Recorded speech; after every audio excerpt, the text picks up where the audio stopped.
नमस्कार दोस्तों, स्वागत है एक बार फिर से इंडियन स्टॉक मार्केट के इस नए वीडियो में। आज जिस स्टॉक के बारे में हम लोग चर्चा करने वाले हैं, कहीं न कहीं आईटी सेक्टर की यह एक दिग्गज कंपनी है तथा पिछले लंबी अवधि से यह कंपनी अपने कामकाज को करते हुए आ रही है। तो इस गिरावट में दोस्तों किन लेवल्स पे आप लोगों को इस पर्टिकुलर स्टॉक में खरीदारी करनी चाहिए, इन सभी बिंदुओं पर हम लोग डिटेल में चर्चा करेंगे तथा यह जानने का प्रयास करेंगे क्यों लगातार यह पर्टिकुलर स्टॉक टूट रहा है। आगे फ्रेंड्स किन लेवल्स पे आप लोगों को इसमें खरीदारी करनी चाहिए। तो आइए चलिए फ्रेंड्स वीडियो को स्टार्ट करते हैं। सबसे पहले फ्रेंड्स यदि कंपनी की बात की जाए तो विप्रो लिमिटेड के नाम से यह कंपनी मार्केट में लिस्ट है तथा एनएससी की बात की जाए तो विप्रो के नाम से यह कंपनी मार्केट में रजिस्टर्ड है। वहीं फ्रेंड्स यदि इस गिरावट में करंट प्राइस की बात की जाए तो आप लोग देख सकते हैं काफ़ी ज़्यादा गिर के 393 रुपये के आसपास यह पर्टिकुलर स्टॉक अभी ट्रेड कर रहा है। वहीं फ्रेंड्स यदि लंबी अवधि में रिटर्न रेशियो की बात की जाए तो बेशक ही दोस्तों 15 से 20 वर्ष पूर्व जिन्होंने भी इस कंपनी में निवेश किया था, कहीं न कहीं उनके पैसे को यह कंपनी 27 गुना के आसपास कर चुकी है। तो फ्रेंड्स लंबी अवधि में यह कंपनी अपने निवेशकों को मोटा मुनाफा बना के दे चुकी है। वहीं फ्रेंड्स यदि पिछले 5 वर्ष के रिटर्न रेशियो की बात की जाए तो इस गिरावट के बावजूद भी 83% के आसपास हम लोगों को पिछले 5 वर्ष में इस कंपनी द्वारा रिटर्न रेशियो प्राप्त हुआ है। वहीं फ्रेंड्स यदि पिछले 1 वर्ष की रिटर्न रेशियो की बात की जाए तो इस गिरावट में आप लोग देखेंगे 31% के आसपास निगेटिव रिटर्न इस पर्टिकुलर स्टॉक में शो हो रहा है। तो क्या फ्रेंड्स इस गिरावट में लंबी अवधि के लिए खरीदारी के लिए क्या इन स्टॉक्स में कोई मौका बन रहा है, इन सभी बिंदुओं पे हम लोग डिटेल में चर्चा करेंगे। तो आइए फ्रेंड्स डालते हैं एक नज़र विप्रो लिमिटेड के टेक्निकल्स तथा फंडामेंटल्स पे और यह जानने का प्रयास करते हैं इस गिरावट में किन लेवल्स पे आप लोगों को इस पर्टिकुलर स्टॉक में खरीदारी करनी चाहिए। वहीं फ्रेंड्स यदि बात की जाए विप्रो लिमिटेड के कारोबार की तो यह आईटी सेक्टर की ग्लोबली सप्लायर कंपनी है तथा consulting and business process services जिसको हम लोग शॉर्ट फॉर्म में बीपीएस कहते हैं, उस श्रेणी में यह कंपनी कार्य करती है। वहीं फ्रेंड्स यदि विप्रो लिमिटेड के एक प्लस पॉइंट की बात की जाए तो भारत की चौथे नंबर की लार्जेस्ट आईटी कंपनी में यह कंपनी शुमार होती है तथा टीसीएस, इन्फोसिस और एचसीएल टेक्नोलॉजीज के बाद इस कंपनी का नाम आईटी सेगमेंट में कहीं न कहीं आता है। वहीं फ्रेंड्स यदि बात की जाए विप्रो लिमिटेड के टेक्निकल्स की तो आप लोग देख सकते हैं करंट टाइम में 2,15,923 करोड़ के आसपास मार्केट कैप निकल के आ रहा है।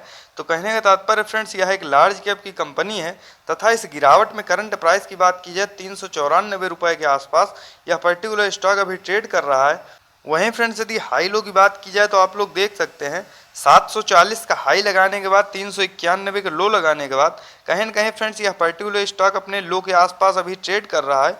तो वैल्यू इन्वेस्टिंग के हिसाब से इस समय इस पर्टिकुलर स्टॉक में खरीदारी करने के लिए बिल्कुल सही समय है। वहीं फ्रेंड्स यदि बात की जाए इस गिरावट में स्टॉक पीई की तो 17.7 का जो कि गिर के काफ़ी ज़्यादा शानदार निकल के आ रहा है।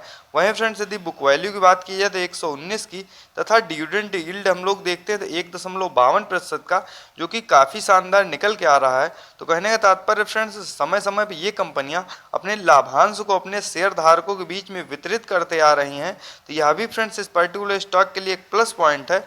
वहीं फ्रेंड्स यदि ROC return on capital employed की बात की जाए तो 2.11% के आसपास तथा आरओई रिटर्न ऑन इक्विटी की बात की जाए तो 20.3% के आसपास जो कि काफ़ी ज़्यादा शानदार निकल के आ रहा है। वहीं फ्रेंड्स यदि फेस वैल्यू की बात की जाए तो 2 की, मान लीजिए आगे चल के ये कंपनियां और ज़्यादा ग्रो होती हैं तो जो भी इसके शेयर धारक तथा निवेशक होंगे उनको यह कंपनी कहीं न कहीं लाभ प्रोवाइड करेगी। वहीं फ्रेंड्स यदि इस गिरावट में एक नज़र हम लोग चार्ट पे डालते हैं तो आप लोग देख सकते हैं करंट टाइम में यह पर्टिकुलर स्टॉक अपने 200 डेमा से काफ़ी ज़्यादा नीचे ट्रेड कर रहा है। तो वैल्यू इन्वेस्टिंग के हिसाब से इस समय इस पर्टिकुलर स्टॉक में खरीदारी करने के लिए बिल्कुल सही समय है। आगे फ्रेंड्स विभिन्न बिंदुओं पर चर्चा करते हुए हम लोग यह जानने का प्रयास करेंगे इस गिरावट में किन लेवल्स पे आप लोगों को इस पर्टिकुलर स्टॉक में खरीदारी करना चाहिए। वहीं फ्रेंड्स यदि क्वार्टरली बेसिस पर नेट प्रॉफिट की बात की जाए तो आप लोग देख सकते हैं क्वार्टर दर क्वार्टर ये कंपनियां पिछले लंबी अवधि से अपने नेट प्रॉफिट को बढ़ाते जा रही हैं तथा पिछले क्वार्टर की अपेक्षा हम लोग इस क्वार्टर में बात की जाए तो काफ़ी गिरावट भरे क्वार्टर में भी ये कंपनियां कहीं न कहीं अपने नेट प्रॉफिट को पिछले क्वार्टर की अपेक्षा बढ़ा के दर्ज कर चुकी हैं। तो यह भी फ्रेंड्स इस पर्टिकुलर स्टॉक के लिए एक प्लस पॉइंट है तथा इससे यह प्रतीत होता है ये स्ट्रॉन्ग फंडामेंटल्स की कंपनियां हैं और आगे फ्रेंड्स जब भी मार्केट रिकवर होगा ये कंपनियां काफ़ी तेज़ी से ग्रो करेंगी, इसमें कोई दो राय नहीं। वहीं फ्रेंड्स यदि ईयरली बेसिस पर नेट प्रॉफिट की बात की जाए तो साल दर साल भी ये कंपनियां काफ़ी तेज़ी के साथ ग्रो होती आ रही हैं तथा लंबी अवधि में दोस्तों इनके व्यवसाय में किसी प्रकार की कोई दिक्कत नहीं। आगे फ्रेंड्स ये कंपनियां इसी प्रकार की तेज़ी के साथ ग्रो होती रहेंगी। तो लंबी अवधि के लिए दोस्तों यदि प्रत्येक गिरावट पे आप लोग इस तरह क्वालिटी के स्टॉक्स में निवेश करते हैं तो लंबी अवधि में आप लोगों के लिए यह एक बेहतर निर्णय साबित होगा, इसमें कोई दो राय नहीं। वहीं फ्रेंड्स यदि हम लोग एक नज़र डालते हैं इसके शेयर होल्डिंग पैटर्न्स पे तो आप लोग देख सकते हैं मार्च 2022 के क्वार्टर के अनुसार 73.00% के आसपास प्रमोटर्स की होल्डिंग तथा एफआईआईस की बात की जाए तो 8.12% के आसपास। वहीं फ्रेंड्स यदि डीआईआईस की बात की जाए 3.24% तथा पब्लिक की बात की जाए तो 15.37%। वहीं फ्रेंड्स यदि अदर्स की बात की जाए तो 0.27% के आसपास बने हुए हैं। वहीं फ्रेंड्स यदि हम लोग पिछले क्वार्टर से तुलना करते हैं तो आप लोग देख सकते हैं प्रमोटर्स उसी क्वांटिटी में बने हुए हैं तथा एफआईआईस की बात की जाए तो एफआईआईस ने पिछले क्वार्टर की अपेक्षा इस क्वार्टर जो है इस पर्टिकुलर स्टॉक में खरीदारी करते हुए देखने को मिले हैं। वहीं फ्रेंड्स यदि डीआईआईस की बात की जाए तथा पब्लिक की बात की जाए तो इन्होंने भी फ्रेंड्स लगातार खरीदारी की है। तो यह भी फ्रेंड्स इस पर्टिकुलर स्टॉक के लिए एक प्लस पॉइंट है, चाहे एफआईआईस रहे हों चाहे डीआईआईस रहे हों या पब्लिक रहे हों, फ्रेंड्स पिछले क्वार्टर की अपेक्षा लगातार अपने स्टेक को बढ़ाते जा रहे हैं। तो फ्रेंड्स आगे आने वाले समय में मार्केट जब भी रिकवर होगा ये कंपनियां काफ़ी तेज़ी के साथ ग्रो होंगी, इसमें कोई दो राय नहीं। तो आइए फ्रेंड्स डालते हैं एक नज़र विप्रो लिमिटेड के चार्ट पे तथा यह जानने का प्रयास करते हैं इस गिरावट में किन लेवल्स पे आप लोगों को इस पर्टिकुलर स्टॉक में खरीदारी करनी चाहिए। तो जैसा कि आप लोग देख सकते हैं फ्रेंड्स हम लोग आ चुके हैं चार्ट पे। यदि करंट प्राइस की बात की जाए तो काफ़ी ज़्यादा गिर के 393 रुपये के आसपास यह पर्टिकुलर स्टॉक अभी ट्रेड कर रहा है।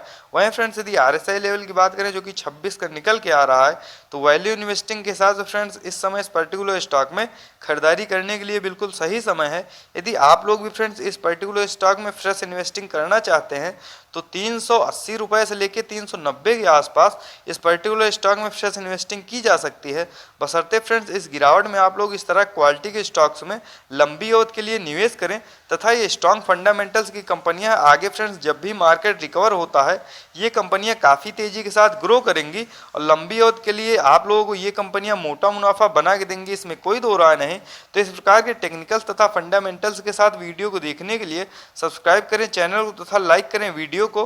वहीं फ्रेंड्स दबाएं बेल आइकन को ताकि इस चैनल द्वारा लेटेस्ट अपडेट आप लोगों को मिल सके सबसे पहले। तो मिलते हैं फ्रेंड्स नेक्स्ट वीडियो में। Bye friends.